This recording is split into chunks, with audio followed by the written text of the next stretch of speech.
Hello student, online classes में आपका स्वागत है। आज हम लोग इंडियन ज्योग्राफी स्टार्ट कर रहे हैं। इसके पहले भी काफ़ी वीडियो आपके पास जा चुका है।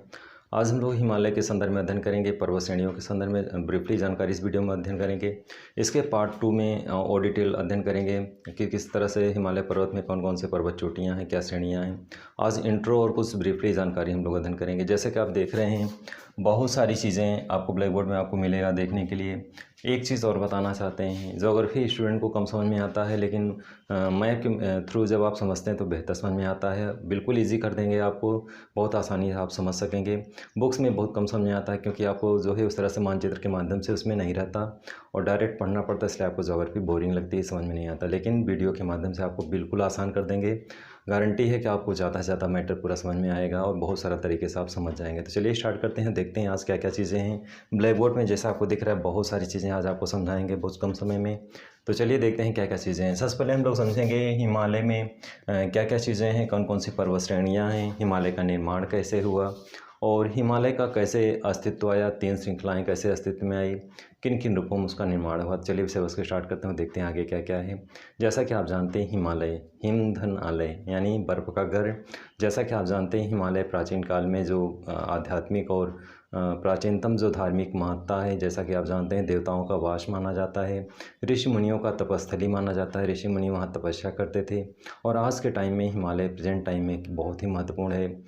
भौगोलिक दृष्टिकोण से, पर्यावरणीय दृष्टिकोण से बहुत ही महत्वपूर्ण है। हिमालय का अपना एक महत्व है। हिमालय न होता तो आज मैदानी क्षेत्र न होता, असंख्य नदियाँ न होती, ग्लेशियर न होते और एग्रीकल्चर ना हो पाता, संभव नहीं हो पाता और हमारे यहाँ की जलवायु कुछ और होती। तो इस तरह से हिमालय के बहुत सारे महत्व है, वो अगले पार्ट में होंगे।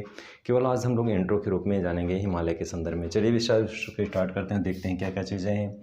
सबसे पहले हम लोग जानेंगे कि संपूर्ण भारत में 29.3% भूभाग पर क्या है, पर्वत हैं और पहाड़ियाँ हैं। इनका विस्तार है, कितने परसेंट है, 29.3 यानी 29.3% क्षेत्र पर पर्वत और पहाड़ियों का विस्तार पाया जाता है। तो इस तरह से महत्वपूर्ण बिंदु इसको ध्यान रखेंगे कि 29.3% भूभाग पर क्या पाया जाता है, पर्वत और पहाड़ियों का विस्तार है। नेक्स्ट क्रम में भारत के पर्वत के 2 भाग हैं, जैसे कि आप जानते हैं। इसके 2 पार्ट हैं पर्वत के। पहला है उत्तरी पर्वत श्रृंखला, दूसरा है मध्य एवं दक्षिणी पर्वत श्रृंखला। तो जैसा कि आप देख रहे हैं, यहाँ से लेकर के ये पूरा जो हिमालय की श्रृंखला जो जम्मू कश्मीर से लेके पूर्वोत्तर राज्यों तक जो फैली हैं, ये उत्तर हिमालय की श्रृंखला है। और सेकेंड पार्ट आपको जैसा दिख रहा है यहाँ पे, मध्य और दक्षिण भारत की पर्वत श्रृंखलाएँ। तो हाफ से लेकर के, यहाँ से लेकर के, और ये दक्षिण भारत का पूरा जो क्षेत्र है,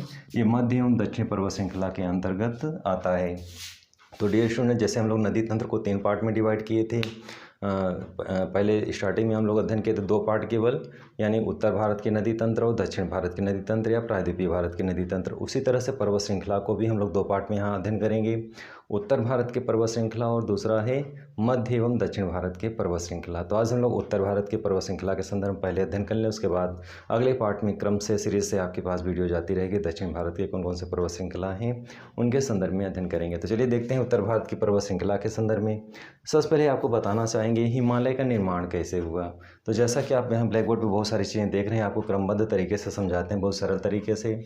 जैसा कि आप जानते हैं, हिमालय की उत्पत्ति की व्याख्या किसने किया था, कोबर के भूसन्नति सिद्धांत और प्लेट के विवर्तनिकी सिद्धांत द्वारा किया गया है। तो यहाँ पे आपको दिख रहा है भूसन्नति सिद्धांत और दूसरा है प्लेट विवर्तनिकी सिद्धांत। ये 2 सिद्धांत हैं, कोबर ने दिया था। इस सिद्धांत की व्याख्या की थी कि हिमालय कैसे निर्मित हुआ। अब यहाँ आपको कुछ समझाने का प्रयास करते हैं कि कैसे समझाने का प्रयास किस रूप में करेंगे, आइए डायरेक्टली देखते हैं। जैसा आपको यहाँ पे देख रहा है, बीच में जो पे जैसे ये हिमालय का निर्माण हुआ, तो यहाँ पे जहाँ पे हिमालय, यहाँ पे पहले हिमालय नहीं था, बल्कि यहाँ पे क्या था, तैतीस महासागर था। और तैतीस महासागर यहाँ पे, जैसा कि आपको यहाँ पे इस जगह के बजाय यहाँ पे दिखाने का प्रयास करें, क्योंकि दोनों चीज़ें डिजिटल बोर्ड होता अगर तो ज़्यादा बेहतर समझ में आता, चूँकि ब्लैक बोर्ड पर समझाने का प्रयास कर रहे हैं, इसलिए यहाँ पे हमने 2 चित्रों को बनाया है। यानी यहाँ पे पहले हिमालय को बाद में समझेंगे। पहले समझें कि यहाँ पे हिमालय नहीं था, पहले यहाँ पे क्या था, थैटीज महासागर था। तो थैटीज महासागर को हमने यहाँ पे दर्शाया है, वहाँ पे दर्शाने के बजाय, क्योंकि 2 चीज़ों को एक साथ दिखाना है, इसलिए संभव नहीं है कि एक साथ दोनों चीज़ों को दिखाया जा सके। तो जैसा कि ऊपर देख रहे हैं आप, हिमालय की 3 श्रृंखलाएँ हैं। तो हिमालय का निर्माण कैसे हुआ, ये 3 श्रृंखलाएँ अस्तित्व में कैसे आई, इसको जानने के पहले हम लोग समझेंगे कि थैटीज महासागर पहले वहाँ पर था जहाँ हिमालय है, और थैटीज महासागर था। तो हिमालय कैसे बना, इस चीज़ को पहले समझ लेते हैं, उसके बाद समझते हैं कि हिमालय की कौन कौन सी श्रृंखलाएं हैं। तो जैसा आपको यहाँ के बजाय हमने यहाँ दिखाने का प्रयास किया है, पहले आप इसको समझेंगे कि ये जो हिमालय पहले यहाँ पे था, यहाँ पे क्या पहले प्रवाहित होता था, थैटिस महासागर था, यानी थैटिस महासागर यहाँ पे प्रवाहित था और हिमालय का निर्माण बाद में हुआ। तो थैटिस महासागर से हिमालय निर्मित कैसे हुआ उसको हम लोग समझेंगे। तो जैसा आप देख रहे हैं हिमालय के जहाँ पे ये हिमालय यानी जो हिमालय है यहाँ पे हम दर्शाने का प्रयास किए हैं कि इस जगह पे ये हिमालय की जगह पे क्या था, थैटिस महासागर, यानी यहाँ पे महासागर प्रवाहित होता था। दोनों तरफ दो भू क्षेत्र थे, यानी स्थलीय दो क्षेत्र थे और बीच में थैटिस महासागर था। दोनों क्षेत्र के मध्य में जो थैटिस महासागर था बीच में प्रवाहित होता था और दोनों स्थलीय क्षेत्र धीरे धीरे खिसकना शुरू हुए। तो जैसा कि आप देख रहे हैं, दोनों के नाम पहले जानेंगे, क्या नाम इसके हैं। तो जैसे जो देख रहे हैं आपका जो दक्षिणी क्षेत्र है यानी भारत का जो हिस्सा है, ये दक्षिणी क्षेत्र है, इसका नाम कहलाता था गोंडवाना लैंड, इसका गोंडवाना लैंड कहते थे। जो भूभाग दक्षिणी हिस्सा था। थैटिस महासागर के जो उत्तरी साइड में जो क्षेत्र है इसका नाम है अंगारा लैंड। तो एकदम इजी तरीके से समझेंगे कि बीच में थैटिस महासागर था, दक्षिण साइड में गोंडवाना लैंड का जो भूस्थलीय क्षेत्र था उसका नाम था गोंडवाना लैंड और जो उत्तर साइड में था उसका नाम था अंगारा लैंड। तो इस तरह से दो भू क्षेत्र थे और दोनों भू क्षेत्र के मध्य में महासागर प्रवाहित होता था, जल प्रवाहित हो रहा था और ये स्टार्ट हुआ था 840 लाख वर्ष पूर्व, यानी दोनों प्लेट जब खिसकना शुरू हुए एक दूसरे की तरफ तो ये क्रिया स्टार्ट हुई थी 840 लाख वर्ष पूर्व। तो यानी इस तरह से आप देख रहे हैं कि ये जो स्थलीय क्षेत्र है जिसका नाम गोंडवाना लैंड है, ये आगे की ओर बढ़ना शुरू होता है और ये भी क्षेत्र इधर आने लगता है, यानी दोनों प्लेट एक दूसरे की ओर खिसकने लगते हैं। अब बीच में जो महासागर था वो अस्तित्व उसका आगे चल के क्या हो जाता है, ख़त्म हो जाता है। जब दोनों प्लेट आपस में टकराते हैं, धीरे धीरे खिसकते हैं, तो जो खिसकने का जो टाइमिंग स्टार्ट होता है 840 लाख वर्ष पूर्व होता है और दोनों टकराने के बाद जब हिमालय निर्मित होता है तो उसका टाइम क्या है 800। यहाँ पे आपको हमने यहाँ पे दो चीज़ें दिया है, तो यहाँ पे आप देख रहे हैं 650 लाख वर्ष पूर्व, यानी 840 लाख वर्ष पूर्व प्लेटें आगे खिसकना शुरू हो जाती हैं और आगे चल के 650 लाख वर्ष पूर्व में ये क्या हो जाती है, दोनों प्लेट टकरा जाती हैं और जो मलबा था गहराई में यानी समुद्र तल के नीचे जो मलबा था, जो सागर के नीचे जो मलबा था वो मलबा ऊपर उठ जाता है और वलयदार पर्वत का निर्माण होता है। तो बहुत सरल तरीके से आपने अध्ययन किया कि किस तरह से ही दूरी कितनी तय करते हैं, 6000 किलोमीटर, यानी ये जो दूरी है एक दूसरे की 6000 किलोमीटर की दूरी तय करते हैं। तो 840 लाख वर्ष पूर्व स्टार्ट होती है ये घटना और 650 लाख वर्ष पूर्व 650 लाख वर्ष पूर्व क्या हो जाता है, ये दोनों एक दूसरे के नज़दीक आ जाते हैं।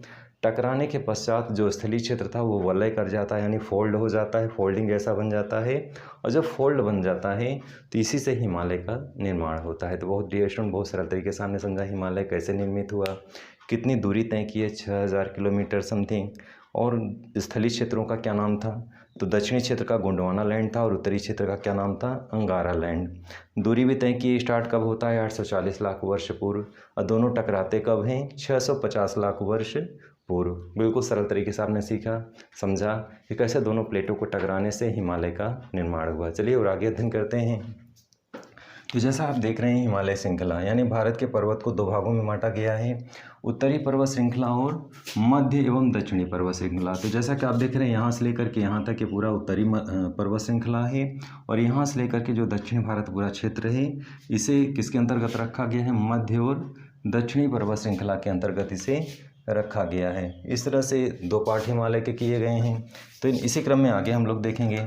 जैसा कि आप देख रहे हैं उत्तरी पर्वत श्रृंखला के अंतर्गत हम लोग 3 हिमालय श्रृंखलाएँ हैं, बृहद हिमालय है, लघु हिमालय है और शिवालिक श्रेणी है। तो इसके जानने के पहले एक चीज़ और जानेंगे, हिमालय के सबसे ऊपर साइड में जैसा कि आपको दिख रहा है ट्रांस हिमालय, ट्रांस हिमालय जो है सबसे प्राचीन हिमालय की श्रेणी है। आप एग्ज़ाम में इस तरह से पूछा जाता है कौन सी हिमालय की कौन सी प्राचीनतम श्रेणी है, कौन सी नवीनतम श्रेणी है। तो जैसा आपको दिख रहा है कि सबसे उत्तर साइड में यहाँ पे क्या है, ट्रांस हिमालय है। तो जैसे ये 3 श्रृंखलाएँ हिमालय की हैं और यहाँ पे भी इसके जस्ट और उत्तर साइड में हिमालय की एक श्रृंखला है जिसका नाम है ट्रांस हिमालय। तो आपका ये ट्रांस हिमालय है। अब ट्रांस हिमालय में छोटे छोटे 3 पर्वत श्रृंखलाएँ हैं।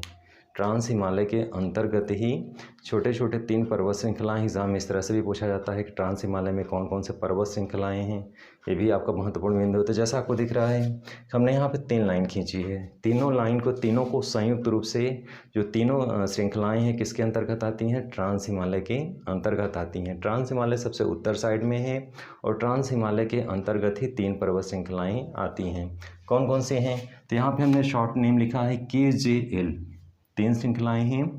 के मीन्स काराकोरम, जे मीन्स जास्कर है और एल मीन्स लद्दाख है। तो यानी ट्रांस हिमालय के अंतर्गत 3 पर्वत श्रृंखलाएं हैं जिसका नाम है KJL। के मीन्स काराकोरम, जे मीन्स क्या है, जास्कर है, और नीचे सबसे नीचे क्या है, लद्दाख। यानी 3 श्रृंखलाएं हो गई, काराकोरम, जास्कर और लद्दाख। शॉर्ट नेम हमने इसका रखा है KJL।